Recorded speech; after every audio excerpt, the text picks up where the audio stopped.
আমেরিকার প্রেসিডেন্ট ট্রাম্পের সঙ্গে ফোনে কথা বললেন প্রধানমন্ত্রী মোদি। কি নিয়ে হলো আলোচনা? আমেরিকার প্রেসিডেন্ট হিসেবে দ্বিতীয়বার দায়িত্ব নেওয়ার এক সপ্তাহ পরে ডোনাল্ড ট্রাম্প ফোনে কথা বললেন প্রধানমন্ত্রী নরেন্দ্র মোদির সঙ্গে। প্রধানমন্ত্রীর দফতরের একটি সূত্র জানাচ্ছে, মোদিকে ফোন করে নতুন দ্বিপাক্ষিক কূটনৈতিক আলোচনার সূচনা করেছেন ট্রাম্প। গত 20 জানুয়ারি আমেরিকার প্রেসিডেন্ট হিসেবে দ্বিতীয় মেয়াদ শুরু হয়েছে ট্রাম্পের। তারপরেই বিভিন্ন রাষ্ট্রনেতার সঙ্গে কথা বলা শুরু করেছেন তিনি।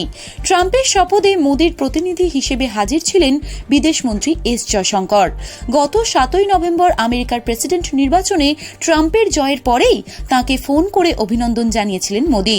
সমাজ মাধ্যমে সে কথা জানিয়ে লিখেছিলেন, আমার বন্ধু প্রেসিডেন্ট ডোনাল্ড ট্রাম্পের সঙ্গে একটি দুর্দান্ত কথোপকথন হলো। অসাধারণ জয়ের জন্য তাকে অভিনন্দন। প্রযুক্তি, প্রতিরক্ষা, শক্তি, মহাকাশ এবং অন্যান্য বিভিন্ন ক্ষেত্রে ভারত আমেরিকা সম্পর্ক আরও জোরদার করার জন্য আবার একসঙ্গে কাজ করতে উন্মুখ। ট্রাম্পের সঙ্গে টেলিফোনে কথোপকথনের কথা জানিয়ে এক্স পোস্টে মোদি লিখেছেন, আমার প্রিয় বন্ধু প্রেসিডেন্ট ডোনাল্ড ট্রাম্পের সঙ্গে কথা বলে আনন্দিত হলাম। তার ঐতিহাসিক দ্বিতীয় মেয়াদের জন্য অভিনন্দন জানালাম। আমরা পারস্পরিক উন্নয়ন এবং বিশ্বস্ত অংশীদারিত্বের জন্য প্রতিশ্রুতিবদ্ধ। আমরা আমাদের জনগণের কল্যাণে এবং বিশ্বের শান্তি, সমৃদ্ধি ও নিরাপত্তার জন্য একসঙ্গে কাজ করব।